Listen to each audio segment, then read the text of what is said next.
మీరు single single వారి double Bharat మాతా key మాతా key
Congress వైఫల్యం ప్రజల్లోకి తీసుకెళ్లాలి. భారతీయ జనతా పార్టీ జిల్లా ప్రధాన కార్యదర్శి రాగిలి సత్యనారాయణ గారు, అదేవిధంగా జిల్లా కోశాధికారి దర్శన్ రెడ్డి గారు, ఆఫీస్ బేరర్స్ ఎవరున్నాయని వేదిక పైకి రావాల్సిందిగా కోరుతున్నారు.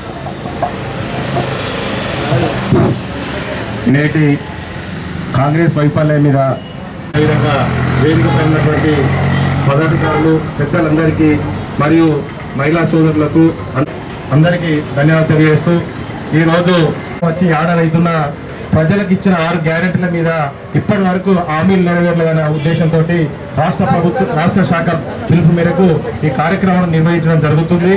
కాంగ్రెస్ ప్రభుత్వం మహిళలకు 4000 పెన్షన్ ఇస్తామన్నది, వృద్ధులకు పెన్షన్ ఇస్తామన్నారు. అదేవిధంగా వరి పండించినటువంటి రైతులకు 500 బోనస్ ఇస్తామన్నారు. అదేవిధంగా మళ్ళీ మాట తప్పి సన్నం ధాన్యానికే ఇస్తామన్నారు. ఈరోజు సన్నం ధాన్యం పండించిన రైతులతో అడ్డు విరిచే ప్రయత్నం చేసిరు. గతంలో 3000, 3500 పలికిన ధరను సుత ఈరోజు 25 నుంచి 2800 పలుకుతుందంటే దానికి కారణం కాంగ్రెస్ ప్రభుత్వం అని చెప్పక తప్పదు. ఎందుకంటే ప్రభుత్వమే 2800 కొంటున్న తర్వాత రైస్ మిల్లర్స్ కానీ మిగతా వారు కానీ మార్కెట్లో కొనే పరిస్థితి లేదు. అలాంటి రైతులను అడ్డు విరిచే ప్రయత్నం చేయడం జరిగింది. అదేవిధంగా ఉచిత బస్సు అన్నారు, కొత్త బస్సులు వేసే పరిస్థితి లేదు. మహిళలు కనబడితే సుధా బస్సును ఆపే పరిస్థితి లేదు. అదేవిధంగా ఇలాంటి మోసాలు ప్రతి మహిళకు 2500 అన్నారు. అదేవిధంగా ఏ ఒక్క మహిళకు సుధా 2500 ఇచ్చిన పరిస్థితి దాఖలాలు లేవు. ఈ ప్రభుత్వాన్ని మోసాలను ఎండగట్టడం కోసమే మా రాష్ట్ర పార్టీ పిలిపించి బహిరంగ సభలు కానీ బైక్ ర్యాలీలు కానీ పెట్టి ఈ ప్రజల లోపల ఎండగట్టాలి ఈ ప్రభుత్వాన్ని అని చెప్పడం జరిగింది. అదేవిధంగా ఈరోజు అవకాశం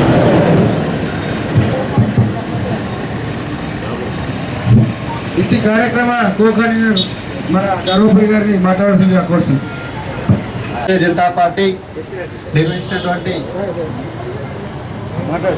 ఈ యొక్క బీజేపీ చార్జ్కి వచ్చినటువంటి మీ అందరికీ ధన్యవాదాలు తెలియజేస్తూ, ముఖ్యంగా ఈ యొక్క మన జగితి ఆ రాష్ట్రంలో ఉన్నటువంటి యొక్క కాంగ్రెస్ పార్టీ ఇచ్చినటువంటి అబద్ధపు హామీలు మన అందరం కళ్ళ నిండారుగా చూస్తున్నాం. ఈ యొక్క తల్లికి ఇక్కడ ఉన్నటువంటి డబల్ బెడ్రూమ్లు అనేటువంటిది ఒక జగిత్యాలకు సంబంధించిన దాని లోపల ఎంతమందికి వచ్చినాయి, ఆ వచ్చినటువంటి దాని లోపల ఎంతమంది ఏ రకంగా వచ్చినటువంటి విషయం మీ అందరికీ తెలుస్తున్నది. అలాగే మన యొక్క జగిత్యాల అసెంబ్లీ ఉన్నటువంటి ప్రతి ఒక్క గ్రామంలో కానీ ప్రతి మండలంలో కానీ ఎక్కడ డబుల్ బెడ్రూమ్ ఇండ్లు రాలేవు. అలాగే పెన్షన్లు కానీ ఇచ్చినటువంటి హామీలు తుంగలో దొక్కుతూ మనల్ని ఓట్ల కోసమే వాడుకుంటున్నారు. మనకు ఓట్ల కోసమే మనల్ని వాడుతూ ఓట్లని వాళ్ళు దండుకుంటూ ఈరోజు ప్రజలను అసలు పట్టించుకునేటువంటి పరిస్థితి ఈరోజు మనకు కనబడుతున్నది. ఎందుకంటే ఈరోజు ఈ యొక్క కాంగ్రెస్ పార్టీలో వారు ఈరోజు జాయిన్ అయ్యారు కాబట్టి కాంగ్రెస్ లో ఉన్నటువంటి జీవన్రెడ్డి గారు ఇప్పుడు ఎమ్మెల్సీగా ఉన్నారు. గత 5 సంవత్సరాలుగా ఎమ్మెల్సీగా వారు పోటీ చేసి ఎమ్మెల్సీగా ఉంటూ ఆ యొక్క పట్టభద్రుల కోసం ఏమి న్యాయం చేసిందని చెప్పేసి సందర్భంగా నేను వారిని ప్రశ్నిస్తున్నాం. అలాగే ఎమ్మెల్యే గారు కూడా ప్రజల కోసం ఏం చేశారు ఇప్పటి వరకు నేను యొక్క రాయకల్ మండలంలో ఉన్నటువంటి ఒక ప్రజాప్రతినిధిగా నేను చెప్తున్నా, మా మండలం కానీ మా దగ్గర ఉన్నటువంటి దానిలో ఎటువంటి అభివృద్ధి పనులు అస్సలుగా ఇప్పటి వరకు అసలు కనబడే ఈరోజు. ఎందుకంటే చెప్పేది ఒకటి చేసేది ఒకటి. వీళ్ళు మనకు ముందట ఒక మాట ఎనుకో మాట చెప్పేటువంటి నాయకులు ఈ యొక్క బీఆర్ఎస్ పార్టీ ఈ యొక్క కాంగ్రెస్ పార్టీ నాయకులే. మేము భారతీయ జనతా పార్టీ అహర్నిశలు ప్రజల కోసమే కష్టపడుతూ ప్రజల కోసమే సేవ చేస్తూ ప్రజల కొరకే పనిచేస్తున్నటువంటి ఏకైక పార్టీ యొక్క భారత ప్రభుత్వంలో జరుగుతున్నటువంటి అన్యాయాన్ని తనపై వారికి వస్తున్నటువంటి ఇబ్బందులను తట్టుకోలేకనే ఈ రోజు భారతీయ జనతా పార్టీలో మన కోసం ప్రజల కోసం సేవ చేయడానికి ఈ రోజు భారతీయ జనతా పార్టీలోకి వచ్చి మీ యొక్క ఆశీర్వాదంతో 40,000 పైచలకు ఓట్లను సంపాదించుకున్నది అక్క. ఎందుకంటే మీ యొక్క ఆశల ఎంత దుర్మార్గమైనటువంటి పాలన నడుస్తుంది. ఇక్కడైనా విద్యార్థి నిరుద్యోగుల పైన చర్యలు తీసుకొని వాళ్ళకు ఉద్యోగాలు కల్పించాలి. ఫీజు రియంబర్స్మెంట్స్, స్కాలర్షిప్ ఆధారపడి చదువుకుంటున్నటువంటి పేద విద్యార్థులకు ఈ యొక్క రాష్ట్ర ప్రభుత్వం న్యాయం చేయాలని చెప్పేసి బీజేపీ ఈ యొక్క కార్యక్రమం ద్వారా ఈ యొక్క రాష్ట్ర ప్రభుత్వాన్ని కోరుతా ఉన్నది. రాష్ట్రం లోపల ఏర్పడినటువంటి రాష్ట్రం లోపల 4,000 పెన్షన్ ఇస్తాడు రాష్ట్ర ప్రభుత్వం. ఇచ్చినటువంటి పాత పెన్షన్ కూడా ఇచ్చే పరిస్థితి లేదు, టైంకు పెన్షన్ వేసే పరిస్థితి లేదు. కావున రాష్ట్ర ప్రభుత్వం పెన్షన్ల లోపల కానీ ఇచ్చిన 6 గ్యారెంటీలు పూర్తి ప్రయత్నం చేయాలి. పేద బడుగు బలహీన వర్గాలకు న్యాయం చేయాలని చెప్పేసి ఈ ఏదైతే రాష్ట్ర ప్రభుత్వం గత సంవత్సరం క్రితం అధికారంలోకి రావడానికి 6 గ్యారెంటీల పేరుతో ఈరోజు గద్దెలెక్కి సంవత్సరం అవుతుంది. 6 గ్యారెంటీలు ఇవ్వలేదు కానీ 66 మోసాలు మాత్రం చేసింది. దాన్ని ఎండగడుతూ బీజేపీ రాష్ట్ర శాఖ ఈరోజు ప్రతి అసెంబ్లీ నియోజకవర్గంలో బైక్ ర్యాలీలు కానీ గేట్ మీటింగ్స్ కానీ నిర్వహించడం జరుగుతున్నది. అయ్యా రేవంత్ రెడ్డి గారు, మీరు కేవలం 6 గ్యారెంటీల పేరుతోటి ప్రతి ఒక్కరికి ఒక్కొక్కటి ఇస్తా అని చెప్పేసి మోసం చేశారు. ముఖ్యంగా చెప్తే నిరుద్యోగులకైతే నేను ఖచ్చితంగా గద్దెలెక్కిన 100 రోజుల లోపలనే ఖచ్చితంగా నిరుద్యోగ వృత్తి ఇస్తా అన్నాడు. అయ్యా నువ్వు గద్దెలెక్కి 365 రోజులు అవుతుంది, నీ నిరుద్యోగ వృత్తి ఎటువైంది? నేను ఈరోజు భారతీయ జనతా పార్టీ ప్రశ్నిస్తున్నది, దానికి నువ్వు సమాధానం చెప్పాలి. నువ్వు ప్రతి జిల్లాలో తిరుగుతున్నటువంటి నిరుద్యోగులు నిన్ను అడ్డుకుంటారని ఉద్దేశంతో నీ యొక్క పోలీసు వాళ్ళతో ఇష్టం ఉన్నట్టు అరెస్టులు చేస్తారు. అదేవిధంగా బీజేపీ నాయకులను ప్రతి ఒక్కళ్ళను ఇక్కడ పెద్దపల్లి మీటింగ్ జరిగితే రాయకల్ లోపల అరెస్ట్ చేసింది. అయ్యా నీకు రాయకల్కు పెద్దపల్లికి ఎంత దూరం తెలుసా? కనీసం 70-80 కిలోమీటర్లు ఉంటుంది నీ రాయకల్. అదే నీకు అంత భయం ఎందుకు? నిన్నటికి నిన్న మా అక్కయ్య కూడా మాట్లాడింది, శ్రావణక్క కూడా. అయ్యా నీకు ఇంతెందుకు భయపడుతున్నావు? నీకు అదనపు బలగాలట, ఉన్న సెక్యూరిటీ సరిపోక డబుల్ సెక్యూరిటీగా ఉన్నాడు. ఎందుకు నీకు? నిరుద్యోగులు వెంటాడుతారనా? మహిళలు వెంటాడుతారన్నా? ఏ ఒక్కరికైనా కొత్త రేషన్ కార్డు వచ్చింది అక్కయ్య? కొత్త రేషన్ కార్డు రాలేదు. కనీసం ఉన్న వాళ్ళకైనా కానీ కొత్త పెన్షన్ వచ్చింది అక్కయ్య? అక్కయ్యలకు రాలేదట, పెన్షన్ కూడా రాలేదట.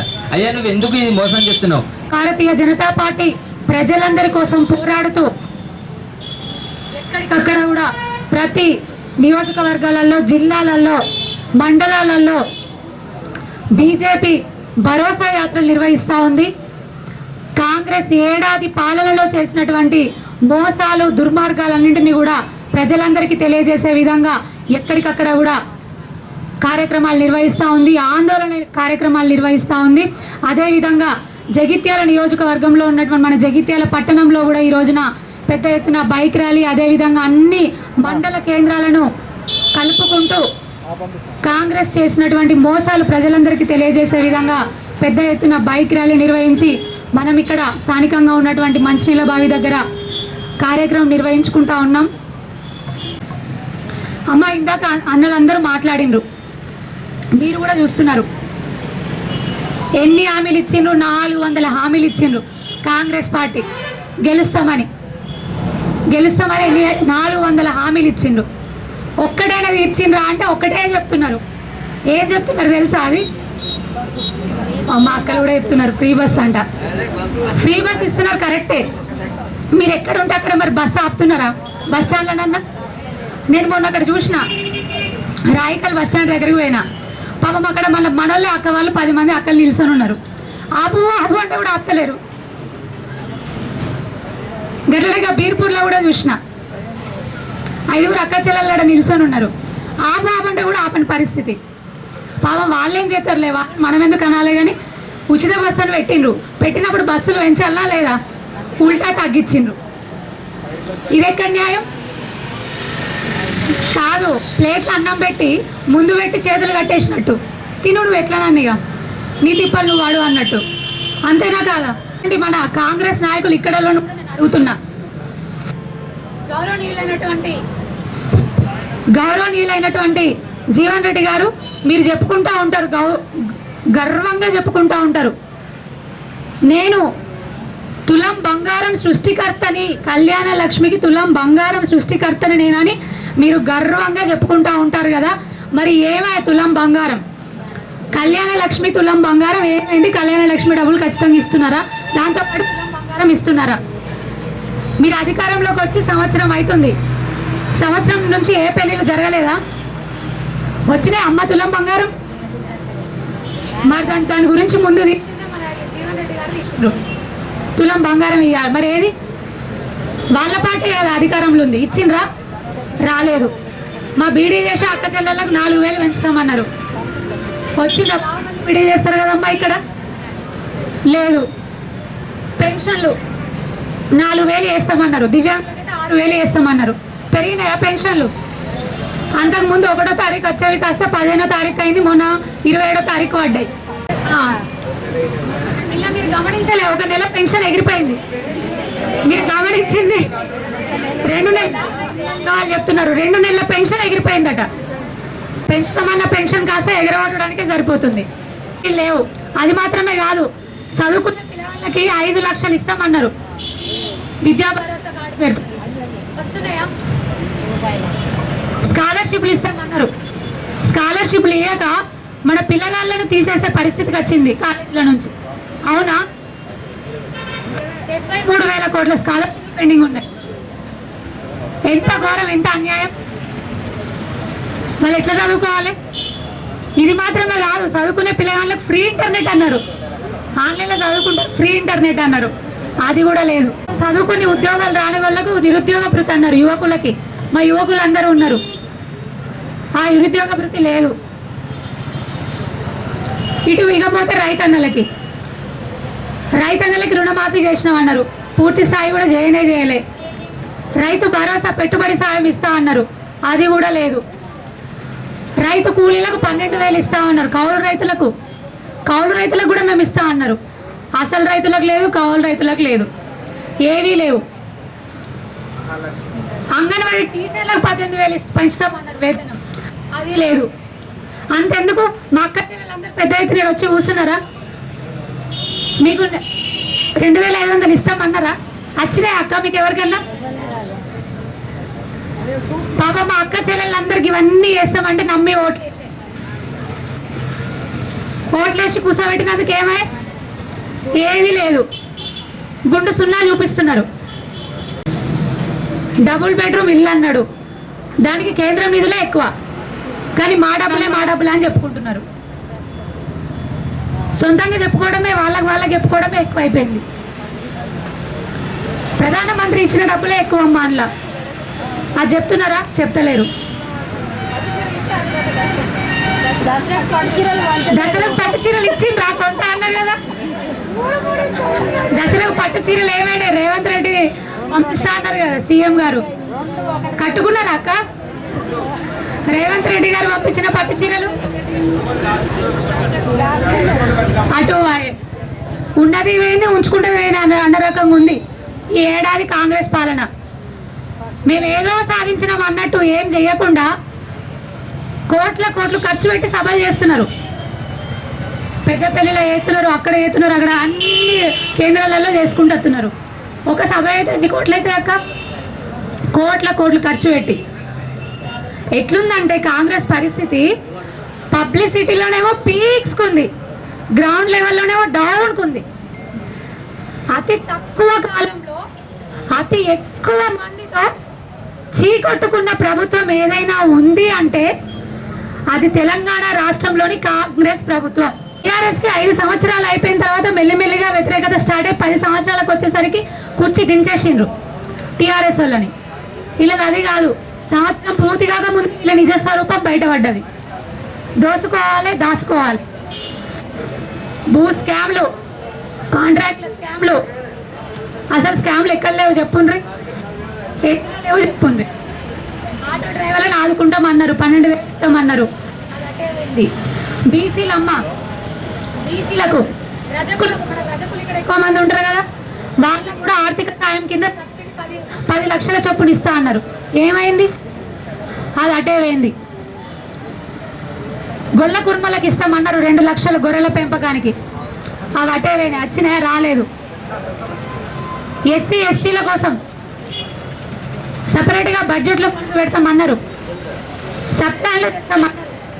అవి అటే ఒక వర్గం అని కాదు, రైతులు, మహిళలు, విద్యార్థులు, ఇటు సైడ్ చూస్తే అన్ని వర్గాల వారు అన్ని సాధించినాం అని చెప్పేసి ఎక్కడికక్కడ విజయోత్సవాలు చేసుకుంటున్నందుకు కొంచెమైనా సిగ్గుపడాలి. ఇక మన లోకల్ ఉన్న నాయకులు, మరి 2 నాయకులు ఉన్నారు, ఎమ్మెల్యే గారు ఉన్నారు, ఎమ్మెల్సీ గారు ఉన్నారు. వాళ్ళకు కొట్టుకోవడమే తప్పితే, అయ్యా జీవన్ రెడ్డి గారు మీరు 40 సంవత్సరాల నుంచి రాజకీయాల్లో ఉన్నారు, మరి ఎడాపెడా మీ కాంగ్రెస్ ప్రభుత్వం హామీలు ఇచ్చింది, మరి నియోజకవర్గ ప్రజలకు మీరు ఏమని సమాధానం చెప్తారు? పట్టభద్రుల ఎమ్మెల్సీగా ఉన్నారు, కనీసంగా గురుకులాలకు పోయినా చూసిండ్రా మీరు ఎప్పుడన్నా? పురుగుల అన్నం పెడుతున్నారు, ముద్దైన అన్నం పెడుతున్నారు, చూసిండ్రా ఎప్పుడన్నా? పట్టభద్రుల్ని పట్టించుకున్నారా? స్కాలర్షిప్లు వస్తలేవు, మీ ప్రభుత్వమే ఉంది కదా ఇప్పుడు. మరి ఏమై? ఇటు ఎమ్మెల్యే గారు ఉన్నారు, ఇటు రావర్ రోడ్ చేస్తామన్నాడు, అది అటే పోయింది. ఇటు రోళ్లవాగు ప్రాజెక్ట్ అన్నారు, అది అటే పోయింది. ఇందిరమ్మ ఇల్లు 5 లక్షలు ఇస్తామన్నారు, మరి అదే దాంట్లో ఉన్నారు కదా మీరు. అడుగుండ్రి, తీసుకొచ్చి పెట్టుండ్రి, తెలుస్తుంది మీకు. అభివృద్ధి మాత్రం ఎక్కడా కనిపిస్తలేదు. గతంలో నేను చైర్మన్ అప్పుడు చేసినప్పుడు పనులు కూడా ఇంకా పెండింగ్లో ఉన్నాయి, అభివృద్ధి పనులు. అంతేందుకు ఎక్కడో ఏవో మండలాలలో, జగిత్యాల టౌన్లో నేను చెప్తున్న విషయం, చాలా వరకు రోడ్లు మోర్లు పెండింగ్లో ఉన్నాయి పనులు. నేను మున్సిపల్ చైర్మన్ ఉన్నప్పుడు శాంక్షన్ చేసినవి ఇప్పటికీ కూడా పెండింగ్లో ఉన్నాయి. ఇంకా బీర్పూర్ మండలానికే పిహెచ్సి లేదు. అట్లా రాయకల్ మండలంలో చాలా సమస్య. ఇందాక మా అన్న రాయకల్ టౌన్ గురించి చెప్పిండ్రు. జగిత్యాల రూరల్ ఎక్కడికి పోయిన సమస్యలు ఉన్నాయి. మా నాయకులు, ఇక్కడ ఉన్నటువంటి నాయకులు అన్ని సంవత్సరాలు సీనియర్లం అని చెప్తున్నారే తప్ప మరి ఇంత అభివృద్ధి అయింది, అంత అభివృద్ధి అయింది మరి చెప్పే మాట లేదు, ధైర్యంగా చెప్పలేరు.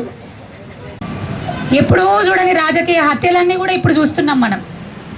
కొట్టుకునుడు, చంపుకునుడు అవుతుందే తప్ప మరి ప్రజలకు ఏమి అవసరం, ప్రజలకు అభివృద్ధి జరుగుతుందా, సంక్షేమం అందుతుందా అని మాత్రం ఆలోచించే పరిస్థితిలో లేదు.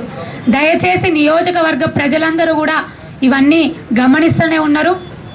మరొక్కసారి నేను తెలియజేస్తూ ఉన్నాను, మీరు మమ్మల్ని నమ్మిండ్రు, 42,180 ఓట్లు నాకు అందించిండ్రు. మీ ఆడబిడ్డగా మీతో ఉంటాము. నేను మాత్రమే కాదు, మా భారతీయ జనతా పార్టీ నాయకులు కార్యకర్తలందరూ కూడా కుటుంబ సభ్యుల్లాగా మీకు తోడుగా ఉంటారు. ఖచ్చితంగా పోరాటం చేసి తీరుతాం. ప్రతి ఒక్క ఊరు, ప్రతి ఒక్క మండలం, ప్రతి ఒక్క నియోజకవర్గం ఎక్కడికక్కడ కూడా మీకు జరిగిన అన్యాయానికి పోరాటం చేస్తూనే ఉంటాం. భారతీయ జనతా పార్టీ నరేంద్ర మోదీ గారి నాయకత్వంలో గౌరవనీయులు మన నిజామాబాద్ పార్లమెంట్ సభ్యులు అరవింద్ అన్న గారి నాయకత్వంలో ఖచ్చితంగా అభివృద్ధి సంక్షేమం కోసం మేము కృషి చేస్తూనే ఉంటాం. కొన్ని రాజకీయ కుట్రలు చేస్తూ కేంద్ర ప్రభుత్వం నుంచి వచ్చినటువంటి నిధులను మీదాకా వాళ్ళు చేరనివ్వకుండా చేసిన, ఇక్కడ లోకల్గా ఉన్నటువంటి నాయకులు మీదాకా చేరనివ్వకుండా చేసినా కూడా ఖచ్చితంగా పోరాటం చేసి మీకు చెందవలసిన ప్రతి ఒక్క రూపాయిని కూడా మీకు చెందే వరకు మా పోరాటం ఆగకుండా మీ తరపునే ఉండి పోరాటం చేస్తాం, ముందుకు నడుస్తామని మరొక్కసారి కూడా తెలియజేస్తాం. ఎంపీ అరవింద్ అన్న గారు కూడా మొన్నటికి మొన్న అమృత్ స్కీమ్ కింద వాటర్ సప్లై అమ్మ ఏం లేదు, నల్ల నీళ్లకు లైన్లు, పైప్ లైన్లకు, వాటికి కూడా మొన్ననే 60 కోట్ల నిధులతోని ఇక్కడ శంకుస్థాపన చేసిండ్రు కొత్త బస్టాండ్ వాటర్ ట్యాంక్ దగ్గర. అందులో 70% పైగా కేంద్ర ప్రభుత్వం నిధులు ఉంటాయమ్మా. ఆ విషయం కూడా మీకు చెప్తున్నాను. ఖచ్చితంగా ఎంపీ అరవింద్ అన్న గారి నాయకత్వంలో వారి సహకారంతో నా వంతు కృషి మన జగిత్యాల నియోజకవర్గ అభివృద్ధికి ఖచ్చితంగా చేస్తాము. మోదీ గారి ఆశీస్సులతోని, అరవింద్ అన్న గారి ఆశీస్సులతోని ఖచ్చితంగా భారతీయ జనతా పార్టీ నాయకులందరూ కూడా ఎక్కడికక్కడ మీకు అందుబాటులో ఉంటూ మీ అభివృద్ధికై, మీ న్యాయ పోరాటంలో తోడుగా ఉండి మీ సంక్షేమం కోసం పనిచేస్తామని తెలియజేసుకుంటూ, ఇప్పటికైనా కాంగ్రెస్ నాయకులు కన్ను తెరవండి. మీరు చెప్పినవి చేసేవన్నీ మోసాలు, గ్యారంటీలను మీరు కూడా ఒక్కసారి ఆలోచించుకోండి. ఒక్కసారి ఆలోచించి అసలు మీకు ఎందుకు చేస్తున్నారో విజయోత్సవాలు అనేది మీరు కూడా తెలుసుకోవాలి. రైతు భరోసా ఇస్తున్నందుక విజయోత్సవాలు, కొత్త రేషన్ కార్డులు ఇచ్చినందుక విజయోత్సవాలు, మహిళలకు 2500 మహాలక్ష్మి పథకం కింద ఇచ్చినందుక విజయోత్సవాలు, విద్యా భరోసా కార్డు ఇచ్చినందుక విజయోత్సవాలు, చదువుకునే ఆడపిల్లలకు ఫ్రీ స్కూటీలు ఇచ్చినందుక విజయోత్సవాలు, కౌలు రైతులను ఆదుకున్నందుక విజయోత్సవాలు, బీసీ డిక్లరేషన్ తెలిపినందుక విజయోత్సవాలు, ఎస్సీ ఎస్టీ డిక్లరేషన్ ఇచ్చినందుక విజయోత్సవాలు, ఆటో డ్రైవర్లను ఆదుకున్నందుక విజయోత్సవాలు, విద్యార్థులను, నిరుద్యోగులను వాళ్ళ సంక్షేమం కోసం కృషి చేసినందుక విజయోత్సవాలని ఒక్కసారి ఆలోచించాలి. లోకల్గా ఉన్న నాయకులు కూడా ఒక్కసారి మీ రేవంత్ రెడ్డి గారికి చెప్పండి. డబుల్ భద్రత పెట్టుకొని తిరుగుతున్నారంట, పోలీస్ సెక్యూరిటీ డబుల్ చేసుకొని తిరుగుతున్నారంట, రోడ్డుకి ధర్నాలు చేస్తున్నారు. ఎక్కడైనా చూసినామా అమ్మ? ఎప్పుడు కూడా చూడే పోలీసులు రోడ్డుకి ధర్నాలు చేసినాయి. ఈ గవర్నమెంట్లో గది కూడా చూస్తున్నాం, గవి కూడా అవుతున్నాయి. అమ్మ, మీరందరూ కూడా ఈ కార్యక్రమానికి విచ్చేసినందుకు ధన్యవాదాలు. ఖచ్చితంగా మరొకసారి తెలియజేస్తూ ఉన్నాము, భారతీయ జనతా పార్టీ కార్యకర్తలందరూ కూడా ఒక కుటుంబం లాగా పోరాటం చేస్తాం. ఇచ్చిన హామీలన్నీ కూడా కాంగ్రెస్ గవర్నమెంట్ నెరవేర్చే వరకు కూడా భారతీయ జనతా పార్టీ పోరాటం చేస్తుంది. లేకపోతే ప్రభుత్వం గద్దె దిగుడే. ఎందుకంటే ప్రజలే బుద్ధి చెప్తారు. రానున్న రోజుల్లో ఏర్పడేది మాత్రం భారతీయ జనతా పార్టీ అని మరొక్కసారి తెలియజేసుకుంటూ అందరికీ కూడా పేరు పేరున హృదయపూర్వక ధన్యవాదాలు తెలియజేస్తూ ఉన్నాను. భారత్ మాతాకి, భారత్ మాతాకి జై శ్రీరామ్. కాంగ్రెస్ పార్టీ ఏడాది పాలన వైఫల్యాలపై భారతీయ జనతా పార్టీ రాష్ట్ర పార్టీ పిలుపు మేరకు జగిత్యాల పట్టణంలో నిర్వహించినటువంటి ఇది కార్యక్రమానికి అధ్యక్షత వహించినటువంటి డాక్టర్ భోగ శ్రవణి గారికి మరియు జగిత్యాల పట్టణ, రూరల్, అర్బన్, సారంగపూర్, బీర్పూర్, రాయగల్ మండల అధ్యక్షులందరికీ ఇది కార్యక్రమం పాల్గొన్నటువంటి ఆఫీస్ బేరర్స్, ఇది కార్యక్రమంలో పాల్గొన్నటువంటి ముఖ్యంగా జగిత్యాల పట్టణ ప్రజలు, మహిళలు, ఇంత పెద్ద పార్టీ శ్రేణులందరికీ భారతీయ జనతా పార్టీ జగిత్యాల పట్టణ శాఖ తరఫున ప్రత్యేక ధన్యవాదాలు తెలియజేస్తూ, కాంగ్రెస్ పార్టీ ఏడాది పాలన వైఫల్యాలపై మీ అందరి లోపల ఒక ప్రత్యేకంగా మీ లోపల ఒక రావాలనే ఉద్దేశంతో రాష్ట్ర పార్టీ ఇచ్చిన పిలుపు మేరకు ఈరోజు జరిగిన కార్యక్రమం. ఇది కార్యక్రమం ముగింపు. ధన్యవాదాలు తెలియజేస్తున్నాం.